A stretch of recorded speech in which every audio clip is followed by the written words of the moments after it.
دیکھیں اس کی تو کیسز ہم نے کیس فائلز نہیں دیکھی کیونکہ جو ملزمان تھے اس میں اریسٹ بھی ہوئے, چلان بھی ہوئے, لیکن جو شاخسانہ ہے وہ تو اسی گروپ کے ساتھ ملتا تھا, تیفی گروپ کے ساتھ, اور ہاں انہی کے ساتھ ملتا تھا, انہی کے ساتھ ان کی دشمنی تھی اور ان سے باہر یہ ہو نہیں سکتا تھا. تو لہٰذا یہ پیورلی ایک دشمنی کا گینگ وار اس کو کہتے ہیں کہ آپ نے اپنے کرائم کے آپریٹیوز رکھے ہوئے ہیں اور وہ پیسٹ بیٹل کرتے ہیں ایک دوسرے کے اگینسٹ, اور ایک دوسرے کے چھوٹے جو ایجنٹس اور ورکرز ہیں ان کو بھی مارنا شروع کر دیتے ہیں. کراچی میں, ملیر میں اور باقی ڈفرینٹ ناظم آباد میں اس طرح کی بے شمار وارداتیں ہوئی ہیں, اور اس میں کوئی 90s کے ایرا میں ہنڈریڈز آف ڈیتھس ہوئی اس میں, یعنی کہ ایک مہینے کے اندر 70, 80, 100 تک وہ پہنچتے تھے. اس کو کہتے ہیں گینگ وار. یہ خاندان کی دشمنی ہے.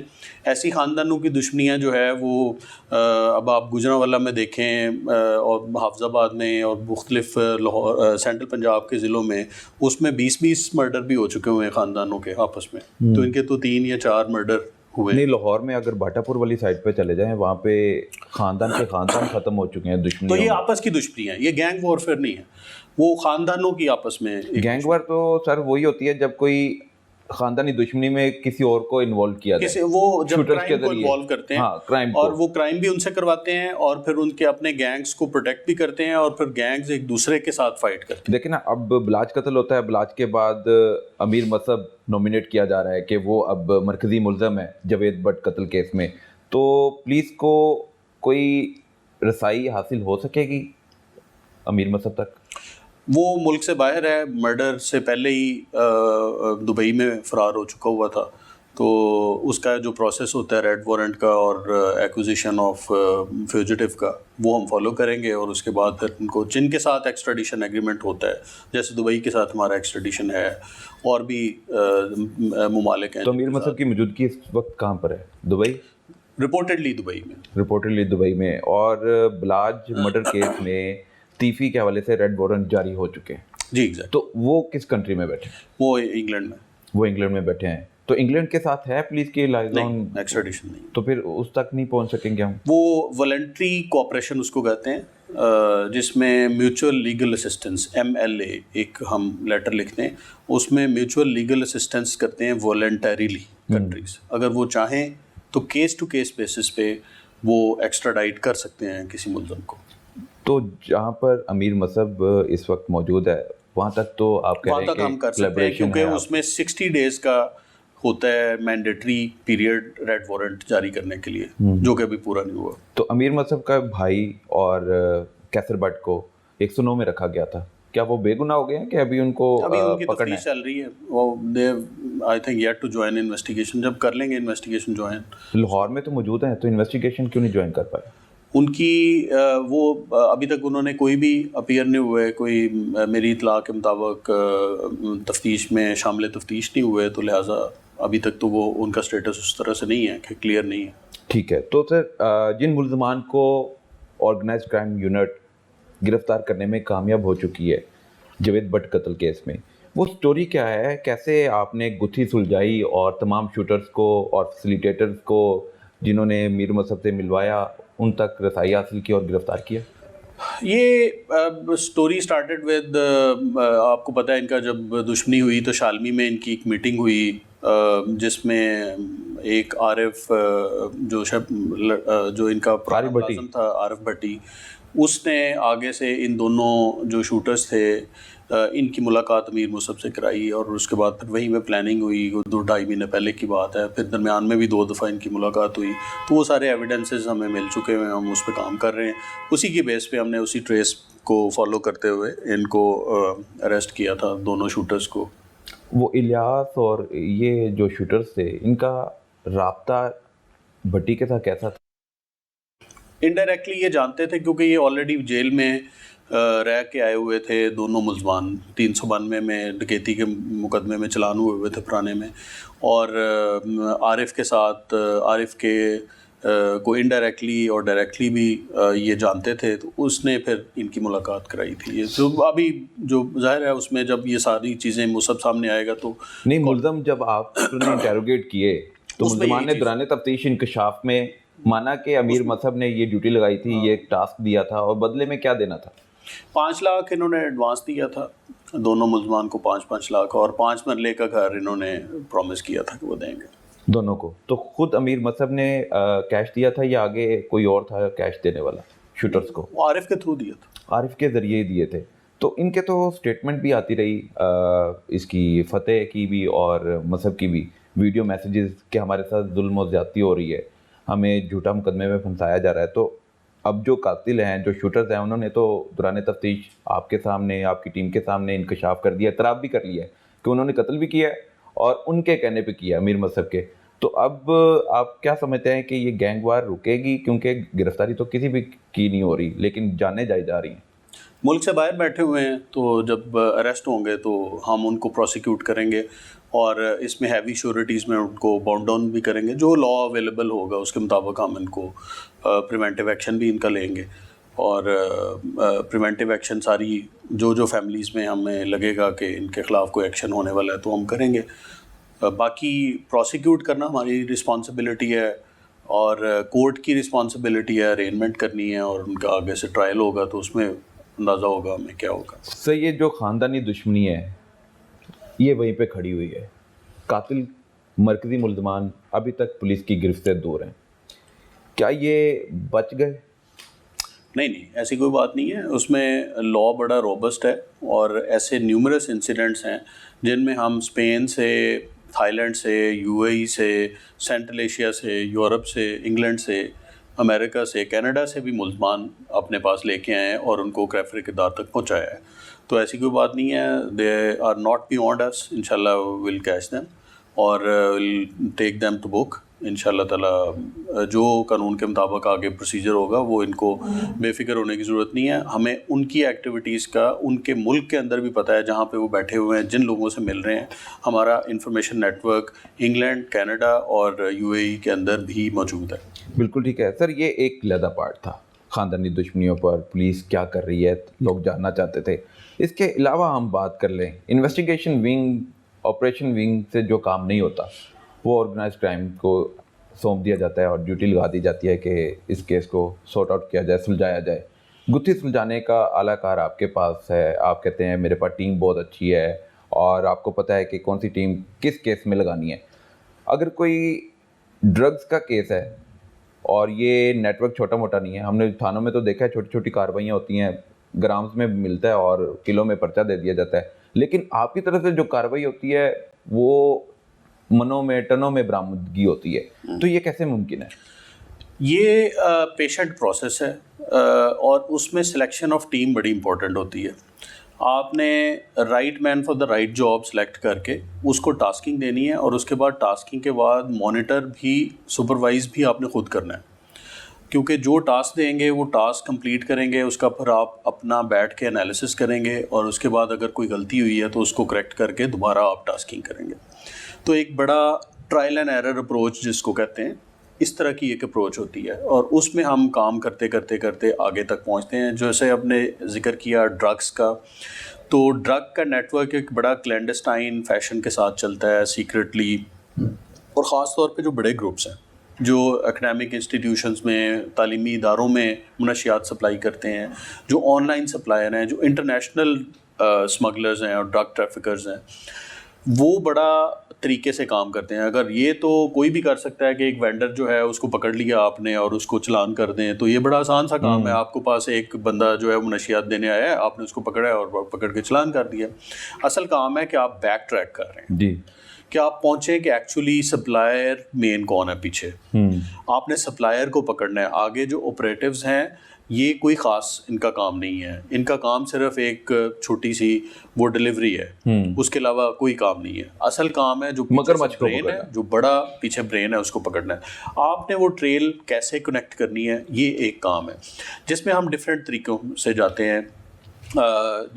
جیسے ہم جو انٹرنیشنل ان کی ٹرانزیکشنز ہوتی ہیں اکاؤنٹس میں آتی ہیں یا جو ہنڈیز یوز ہوتی ہیں ان کو بھی ہم مانیٹر کرتے ہیں. ساتھ میں اکاؤنٹس کے ذریعے بھی ان کی ڈیٹیلز لیتے ہیں, پیچھے بینیفیشری کون ہے. آپ کو میں بتاؤں کہ قانون کے اندر ہر چیز موجود ہے. 15C میں جو بینیفیشری اور جو بندہ سپلائر ہے جو پیچھے رہ کے کام کرتا ہے, خود نہیں کرتا, اس میں بھی گنجائش موجود ہے.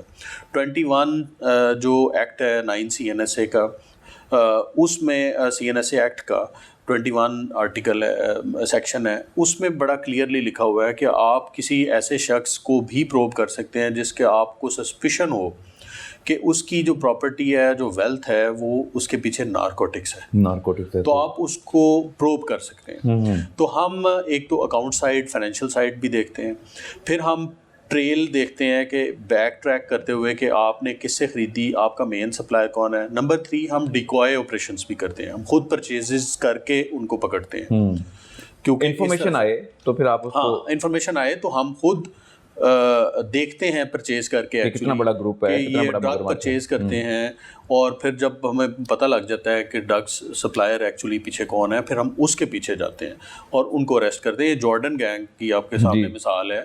اس کے علاوہ نائجیرینز کا ایک پراپر ہم نے گینگ جو ہے وہ یہاں پہ بسٹ کیا.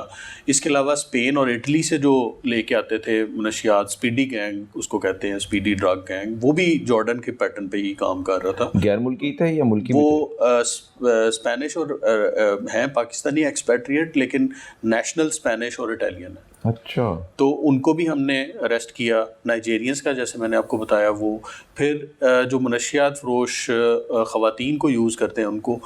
اس کے علاوہ جو روٹس ان کی بلوچستان اور جو KP میں ہے, ہم نے ان کو بھی پروب کر کے ان کو بھی اریسٹ کیا, اور ان کے پیچھے جو مین برینز اور جو کام کرنے والے سپلائرز تھے ان کو اریسٹ کیا.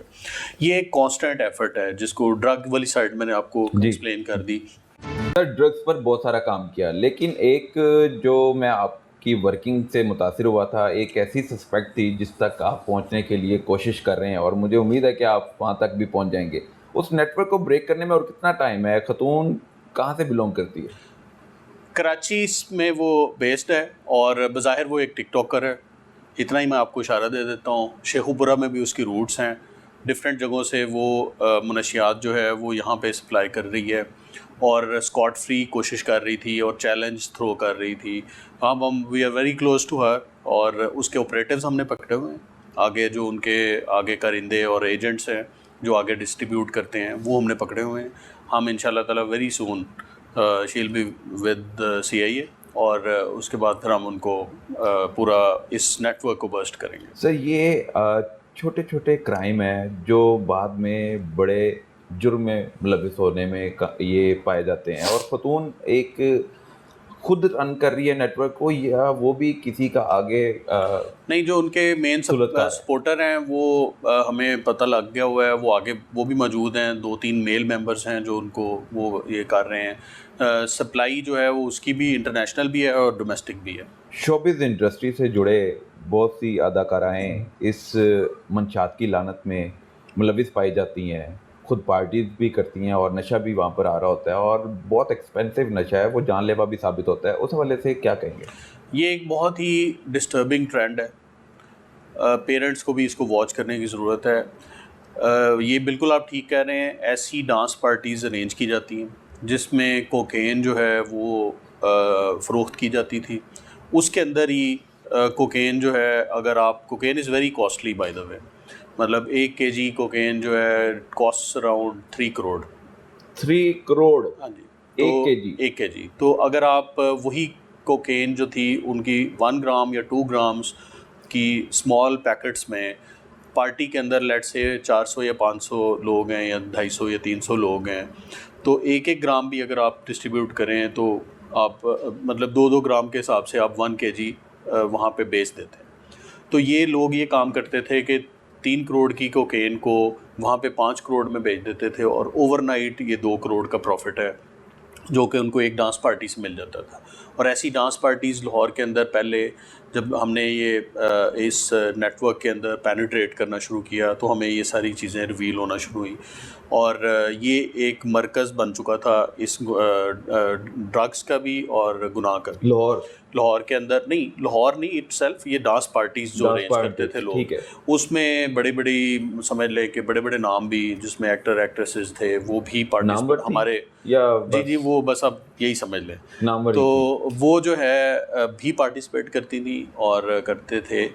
لاہور کے اندر یا کراچی سے یا ڈفرینٹ جگہوں سے، لاہور بھی ہیں، باہر کی بھی ہیں۔ تو وہ اب ہم نے جب سے یہ نیٹ ورک کو بسٹ کیا تو اس وقت سے اس طرح سے اسکاٹ فری جیسے ہوتا تھا کہ پہلے ہی اوپن انویٹیشن دی جاتی تھی کہ یہ فلاں جگہ پہ پارٹی ہے اور آئیں اور وہاں پہ ڈرگس بھی ہوگی اور ڈانس بھی ہوگا، تو یہ وہ نہیں اب ہو رہا، کیونکہ ایک خوف کی ایلیمنٹ ہے کہ CIA از آفٹر اس اور پھر وہ ساری چیزیں چل رہی ہیں، لیکن ایٹ دا سیم ٹائم ہم ان کو واچ کر رہے ہیں، اور I am giving a message to all of them, جو یہ لوگ کام کر رہے ہیں، وی آر آفٹر یو، اور ہم آپ کو یہ ان شاء اللہ تعالیٰ ختم کروائیں گے یہ سوسائٹی سے یہ گناہ کو بھی، اور یہ جو ڈرگس کی جو پرولیفریشن ہماری یوتھ میں جا رہی ہے، ہمارے اسٹوڈنٹس وہاں پہ مس یوز ہو رہے ہیں، وہ ہم ان شاء اللہ تعالیٰ روکیں گے۔ سر پارٹیز میں میں نے بچیوں کو ایک بار جانا ہوا تو صرف انویسٹیگیشن کے طور پہ گئے اور وہاں پہ دیکھا، کیمرہ بھی ساتھ تھا، مجھے کسی نے کہا کہ وہاں پہ پارٹی ہو رہی ہے، جب میں وہاں پہ پارکنگ میں کیمرہ لگاتا ہوں کہ کس طرح یہ آتے ہیں جوائن کرتے ہیں، تو وہ ساری تیاری کر کے آتے تو وہ برے کپڑوں میں، لیکن بعد میں کپڑے اتار دیتے ہیں اور نشے میں اس طرح ڈانس کر رہے ہوتے ہیں، وومٹنگ ہو رہی ہوتی ہے، تو ان کو ان کے گھر والے نہیں دیکھ رہے؟ مین پرائمری رسپانسبلٹی تو پیرنٹس کی ہے کہ بچوں کو واچ کریں کہ ان کی ڈیز اینڈ نائٹس کہاں سپینڈ ہو رہی ہیں، اور دوسرا یہ کہ جو فائنینشیل لبرٹی ہے وہ ایک لمیٹڈ لبرٹی اچھی لگتی ہے۔ اگر آپ گھر سے بچوں کو اس طرح سے پیسے دیں گے اور پوچھیں گے بھی نہیں کہ وہ کہاں پہ سپینڈ کر رہے ہیں، تو وہ کل کو آج آپ دینا بند کر دیں گے تو کل وہ چوری شروع کر دیں گے، کل کوئی اور کرائم شروع کر دیں گے، کیونکہ ان کو تو پیسوں کی عادت پڑ جائے گی۔ تو اس لیے پھر بڑا امپورٹنٹ ہوتا ہے کہ آپ فائنینشیل اٹانومی اتنی دیں جتنی چاہیے، بچوں کو واچ کریں۔ اکیڈیمک انسٹیٹیوشنز جو ہیں ان کو موریلٹی اور ایتھکس کی ٹریننگ بچوں کو دینا امپورٹنٹ ہے، بہت ضروری ہے۔ تو یہ دیکھیں ہمارے پاس جب کیس آتا ہے تو سوسائٹی کی ایک اس صورت میں ہمیں ملتا ہے جب یہ سوسائٹی میں خراب ہو چکے ہوتے ہیں، تو اس سے پہلے اس کو پریونٹیولی دیکھا جائے تو میرا خیال میں وہ زیادہ امپورٹنٹ ہے۔ Preemptive strategy is more important than detective strategy, اور اس کے بعد پھر اس کیس میں ہمیں روکنا زیادہ امپورٹنٹ ہے، پریونشن از مور امپورٹنٹ۔ تو اس لیے پیرنٹ سائڈ، ٹیچر سائڈ اور بچوں کی اپنی اور ایتھکس سائڈ، یہ ساری چیزیں واچ ہوں گی، اور پولیس کے ساتھ اسسٹنس اور پولیس کو انفارمیشن دینے کا ایک سسٹم جو ہے وہ چلے گا ان شاء اللہ تعالیٰ۔ تو ہمارا اپنا بھی پوری اس میں آپ کو دعوے کے ساتھ، کنوکشن کے ساتھ کہتا ہوں، پورے ایمان کے ساتھ کہتا ہوں کہ ہم اس ایول کو، سوشل ایول کو ایلیمینیٹ کرنے کے لیے کوئی کسر نہیں چھوڑیں گے۔ بالکل ٹھیک ہے جی، آپ نے سر کارروائیاں مختلف لاہور شہر میں کی ہیں، ڈرگز مافیا تو بے نقاب کر دیا، بسٹ کر دیا، لیکن ابھی بہت سے نیٹ ورک ابھی بھی موجود ہیں، لیکن آپ ان تک پہنچنے کے لیے بھی آپ کہہ رہے ہیں کہ ہم لک آفٹر کر رہے ہیں ان کو، اور بہت جلد ان کو بھی گرفت میں لے آیا جائے گا۔ تو دوسری طرف دیکھا جائے تو شاہد مرڈر کے ڈاکٹر شاہد ایک بڑا نام تھا، ان کا بیٹا ہی ملوث نکلا، وہ ایک کیا ڈرامائی موڑ تھا، یا اس کو اندازہ نہیں تھا کہ وہ جس جرم میں پاؤں رکھنے جا رہا ہے اس میں اس کو معافی نہیں ملے گی، اور نہ یہ جرم چھپ سکتا ہے، تو وہ جو قاتل کے ساتھ اس کا کزن تھا وہ پکڑا گیا؟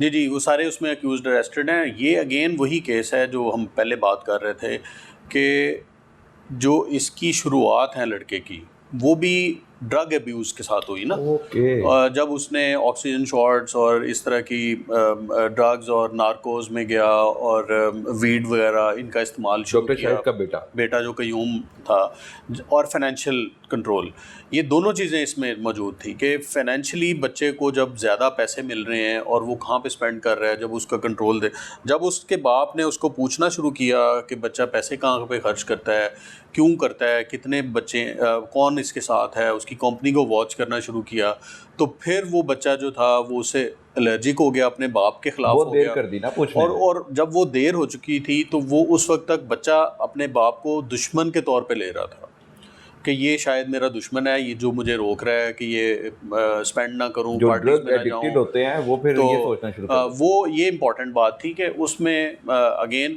آگے جو بندہ تھا, جو شہریار جو آگے جس نے ارینج کیے شوٹرز قیوم کے لیے, وہ بھی ایک ایکٹر تھا اور وہ بھی اس کو ڈرگ کی کسی پارٹی میں ملا تھا. تو دیکھیں آپ ساری چیزیں مشروم تو اسی سے ہو رہی ہیں نا کہ ساری, وہ بھی شوبز انڈسٹری سے وابستہ تھا جو شہریار تھا جس نے آگے 2 جو شوٹر ارینج کیے تھے اور وہ ان کے تھرو پیسے دے کے اس نے شہریار پکڑا گیا. شہریار پکڑا. سر یہ ملزم کو ٹریس کیسے کیا, کیسے شک گزرا کہ اس نے ہی اپنے باپ کو مارا ہے؟ اس میں ہمیں ایک امپورٹنٹ لیڈ ملی تھی جب ہم نے کرائم سین کو ری وزٹ کیا اور کرائم سین کی فوٹیجز کو بڑے غور سے اور بڑے ڈیٹیل سے دیکھنا شروع کیا, تو ایک گاڑی ہمیں محسوس ہوئی کہ اس ڈاکٹر صاحب کے موومنٹ سے کے ساتھ ہی وہ گاڑی موو کرتی ہے پہلے, اور پھر وہ دوبارہ ایک چکر لگاتی ہے اسی جگہ پہ. اور اس گاڑی کو جب ہم ٹریک کرتے ہیں تو اس کی انہوں نے نمبر پلیٹ چینج کی ہوئی تھی, لیکن چونکہ ہم ٹریک کر رہے تھے گاڑی کی فارورڈ ٹریک اور بیک ٹریک, تو وہ گاڑی کا ٹریس ہمیں ملا جو ان کے گھر کی طرف جا رہی تھی. آگے ہمیں ایگزیکٹلی گھر تک تو نہیں پہنچی گاڑی, لیکن جب ہمیں پتہ لگ گیا کہ ان کے گھر کی طرف جا رہی ہے تو ایک چیز ملی کہ وہ مشکوک گاڑی جو کرائم سین کے ارد گرد کرائم سین کے ٹائم پہ موجود تھی وہ ان کے گھر کی طرف جا رہی ہے. تو ہمارا شک جو تھا وہ سارا ان کے انٹرنلائز ہوگی کرائم سین کے, جی ہم اندر گھر کے اندر بھی پروب کریں, جھانکیں گھر کے اندر تو اکیوز موجود نہیں ہے. تو اس میں ہم نے پھر سی ڈی آرز لی سارے گھر کے افراد کی. اس میں اس کی سی ڈی آر میں 2-3 ایسے افراد کی ڈیٹیکشن ہوئی جو کہ سابقہ کرمنل تھے, ریکارڈ ہولڈر تھے, جس میں ایک جو چوری کے موٹر سائیکل چوری کے کافی زیادہ پرچے تھے, ایک پہ ایک لڑائی جھگڑے کے ایف آئی آرز تھیں. تو وہ جب ہم نے دیکھا کہ وہ ان میں سے ایک شوٹر تھا. وہ کہاں سے بلونگ کرتا تو وہ ادھر سے لاہور کے تھے, ہاں, تو وہ ان کے ساتھ رابطے میں تھا. تو اب اندازہ 2 چیزیں ہوگی, ایک وہ مشکوک گاڑی, نمبر 2 جو سی ڈی آر جو تھی اس میں اندر کرمنلز کا موجود ہونا. یہ دونوں چیزیں ہم نے پروب کرنا شروع کی. تو اور پھر اس کے بعد اس کے بیٹے کو, جس کے سی ڈی آر میں ہمیں شک پڑا کیونکہ باقی ساری فیملی ممبر کلیئرز تھے, صرف وہی ایک تھا, تو اس پہ پھر ہم اپنا جو انٹیروگیشن کی ہماری ایکسپرٹ ٹیمز ہیں انہوں نے انٹیروگیٹ کیا اور اس نے پھر کنفیس کیا. پھر آگے مزید ہم نے انہی لوگوں کو جب اریسٹ کیا جو سی ڈی آرز میں تھے تو انہوں نے بھی کنفیس کیا کہ یہ شوٹر وہ تھے اور شہریار بیسیکلی شوٹر ارینج کرنے والا تھا. ٹھیک ہے جی, یہ شوٹر پکڑے گئے, پکڑا گیا. اس کے بعد اگر ہم آ جائیں تو سی آئی اے نے ایک نہیں اس کے علاوہ بھی بڑے کیسز سولو کیے ہیں, اور ایسے کیسز جو ایک غیر یقینی کی صورتحال بن چکی تھی کہ یہ ملزم نہیں پکڑے جائیں گے. ان میں کڈنی ٹرانسپلانٹ کا کیس بھی ہے, اس میں ڈرگس کا بھی ہے, اس میں ڈاکٹر شاہد کا بھی ہے, اور کون کون سے کیسز ہیں جو آپ نے اپنی موجودگی میں ایز اے کمانڈر لیڈ لے کے چلیں اور ملزمان تک پہنچے؟